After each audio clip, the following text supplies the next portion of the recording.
amefarijika sana kutokana na maelezo niliyopata hapa kuhusiana na malengo ya baadaye ya bandari yetu hii, kwamba ujenzi wa jengo la abiria, upanuzi wa gati yetu ni moja ya hatua za kufikia malengo mapana zaidi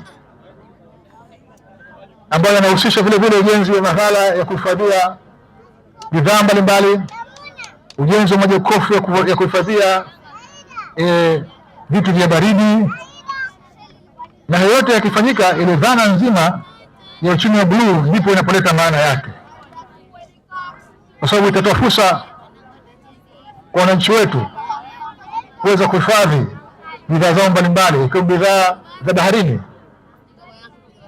na kwa gharama nafuu. Itaweza kuwafanya wananchi wetu kuwa na masoko ya harama na kupunguza ya gharama nafuu, kupunguza mlolongo wa usafirishaji. Hivyo kama mtu anaweza sasa kusafirisha mwani wake na kuprocess hapa kupitia viwanda vidogo vidogo ambavyo vitajengwa hapa kwa baadaye kupitia mradi huu, anaweza kupeleka moja kwa moja nchi yote ya nje kupitia hapa. Hiyo itasaidia sana kukabiliana na changamoto ya ajira kwa vijana katika nchi yetu. Vijana wewe, kwa hiyo maono haya ambayo nimeyasikia hapa leo ya serikali yetu ya bandari hii ya Mkoani inakwenda kubadilisha sura nzima ya eneo hili la Mkoani, kwamba sasa mtu ambaye atakuja Mkoani baada ya miaka michache ijayo na ambaye alitoka hapa Mkoani miaka kadhaa iliyopita anaweza akashangaa, atasema hivi, hapa niko Ulaya au niko wapi?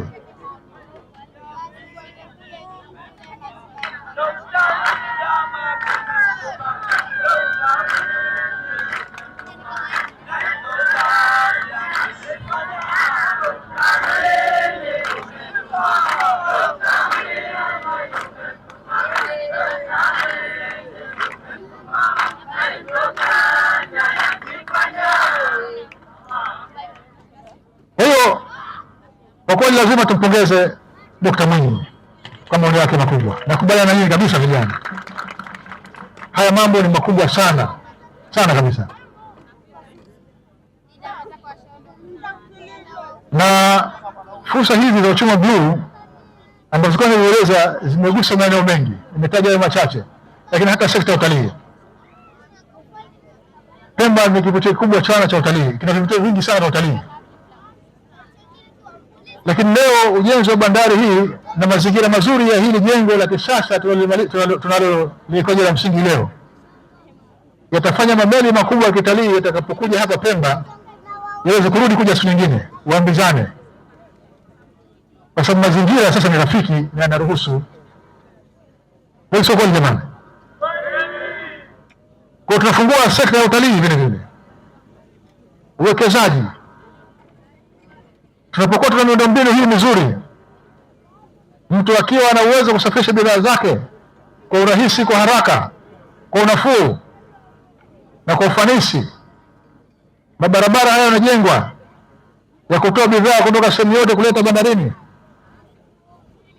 maana yake watu wengi watakuja kuwekeza hapa Pemba, na wameshaanza kuja kuwekeza. Na taarifa kwamba kuna uwekezaji wa hoteli kubwa sana Afrika inajengwa hapa Pemba. Kweli sio kweli jamani? Ni kweli eh? Sasa hiyo kama ni mvua, hiyo si manyunyu au sio jamani? Tukimaliza uwekezaji kama huu, maana tutegemee uwekezaji mkubwa sana ambao unakwenda kutoa tafsiri ya nini? Tafsiri ya maisha yatakayokuwa bora zaidi kwa wananchi wa Pemba na Zanzibar kwa jumla.